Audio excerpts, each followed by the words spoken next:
اعوذ باللہ من الشیطان الرجیم بسم اللہ الرحمن الرحیم اللہم صلی علی سیدنا محمد نور الانوار وسر الاسرار وسید الابرار۔ لاکھوں کروڑوں درود پاک خاتم النبیین حضرت محمد مصطفیٰ صلی اللہ علیہ وآلہ وسلم پہ۔ گنبد خضرا کے چاہنے والوں کو وقاص احمد کی طرف سے السلام علیکم۔ حضرت الیاس علیہ السلام کے بعد حضرت یسع علیہ السلام تشریف لائے۔ اللہ تعالیٰ نے ان کا ذکر قرآن مجید کی سورت الانعام آیت نمبر 86 میں فرمایا، اور اسماعیل کو اور یسع کو اور یونس کو اور لوط کو اور ان میں سے ہر ایک کو تمام جہان والوں پہ ہم نے فضیلت دی۔ اسی طرح سورہ سعد آیت نمبر 48 میں فرمایا، اور اسماعیل، یسع اور ذوالکفل کا بھی ذکر کیجئے، یہ سب بہترین لوگ تھے۔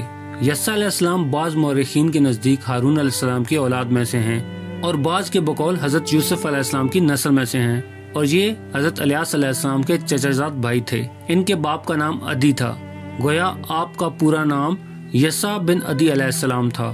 یسع علیہ السلام کے بارے میں بھی کسی اہل علم نے تفصیل سے بیان نہیں کیا، صرف اتنا مذکور ہے کہ وہ پیغمبروں میں سے تھے۔ اللہ تعالیٰ نے ان کا قصہ ذکر نہیں فرمایا، اور نہ صحیح حدیث میں ان کے بارے میں ذکر آیا ہے، بس اسرائیلی روایات ملتی ہیں۔ یسع علیہ السلام الیاس علیہ السلام کے نائب اور خلیفہ تھے۔